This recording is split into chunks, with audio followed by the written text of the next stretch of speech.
Don't try to turn your hobby into a business. You'll lose your passion. You'll wind up hating what was once your one true love. This is the age-old adage that inhibits so many people from cashing in on their dreams. This presentation should serve as a means by which to bring hope to the masses who may have been stifled by the naysayers when they shared their dreams of commercializing their spirit. The focus of this presentation is the development of a business model centered on guiding and outfitting for big game hunting. Perhaps the first question any prospective entrepreneur asks themselves is, can I do this? Can I transform my dream into a tangible product or service? The answer is a resounding yes. The challenge is truly a personal one. Studies suggest that people can exhibit either a fixed or a growth mindset. Those with a fixed mindset believe that intelligence, talent, abilities, and attributes inherent to that individual are the deciding factor in successful performance.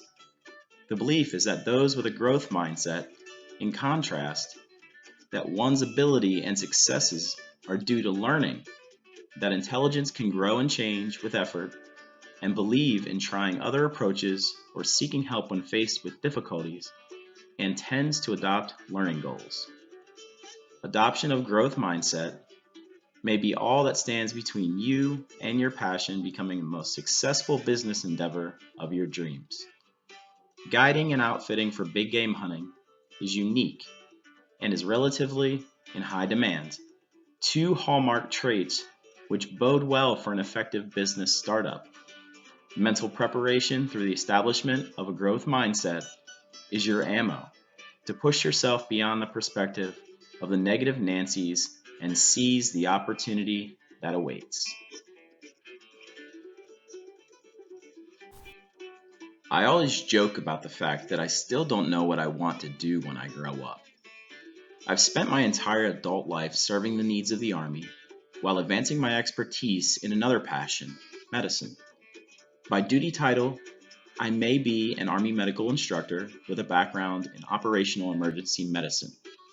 I may have studied biology and healthcare in my first stint as a college student. I may currently be enrolled in a natural sciences degree path through this very university. I may even gain acceptance into the coveted Inter-Service Physician Assistant Program and become a certified PA.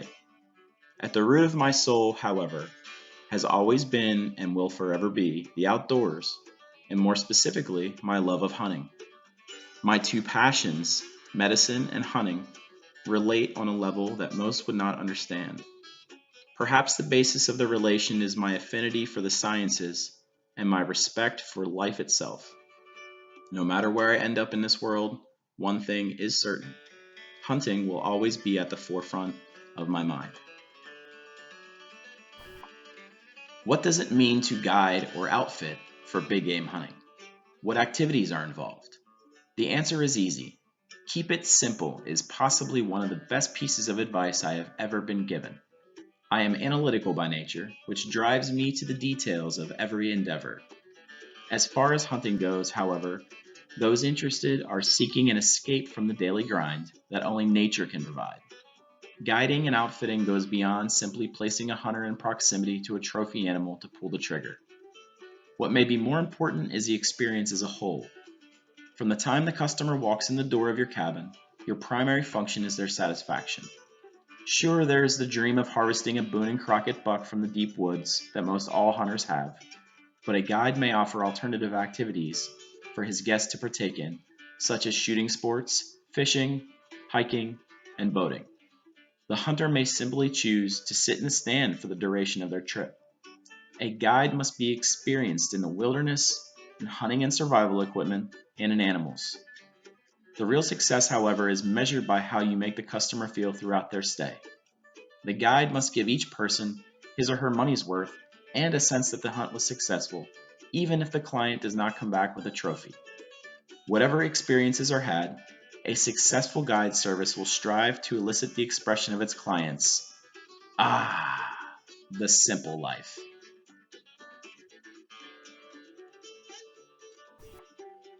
Here it is, the moment we've all been waiting to discuss. How much can I make? I could begin by saying reference the last slide, which really does suffice as an answer. But let's take a closer look. Salary is a loose term used to describe the income of a guide or outfitter. There are so many variables, from the type of hunting offered, additional amenities, known success in the area, and reputation of the guide service. But let's just focus on what, in my opinion, is the single most important factor in making money for a guide who is just starting out: a client list. To be more specific, it is imperative that the framework of this client list is made up of interested hunters in the region where your guide service is located. You certainly may entertain individuals who are traveling to your location from the entire way across the continent, but the key aspect of repeat clientele is geographic proximity.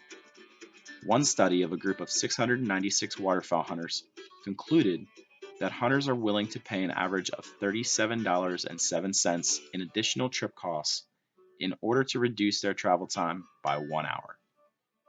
As far as cumulative earnings, most guides can set their own fee schedules after they are established in the industry. Common figures could range from $250 to $5,000 per hunt, depending on the type and length of hunt, experience of the guide, success in locating quarry, and associated tips. So what is it like to work as a guide? What are the conditions? Well, in my 13 years of military service, I can't count the number of times I've heard the phrase, "If it ain't raining, we ain't training." The sum of this expression is the nature of all that is guiding. There will be periods of work and periods of rest. A bulk of guiding is in the preparation for the season to begin. You may plant food plots, hang tree stands, plant crops, place bait at stand locations, or place and monitor scouting cameras. Another aspect of your position is networking. Networking not only allows you to build a list of clients, but it also connects you with other people in the business who may offer assistance in one form or another. One thing to keep in mind is that there are two things you cannot affect before the hunt: the weather and the character of the person that shows up to hunt. During the hunt, however, your outlook on the conditions and the way you choose to handle each unique circumstance will shape how you are perceived by your clients for years to come. You are the ambassador of the sport. Keith Wood urges you to be a mentor, reach out to children in the sport, share your knowledge of land heritage, educate others in the tools of their trade, volunteer to assist landowners, brush up on your politics, and lead by example. Be the change you wish to see in the sport. Be prepared to experience a plethora of work conditions. Be even more prepared to embrace them.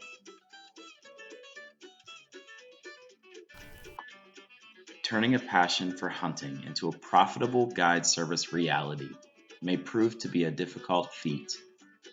Should one choose to pursue the endeavor, there are a few things that remain constant: maintaining a growth mindset, focusing on client satisfaction, establishing a geographically proximate client list, and leading by example are a few of the key aspects to building a successful business model. Everything else is just vacation. I hope you enjoyed learning a little bit about my ambitions. Until next time.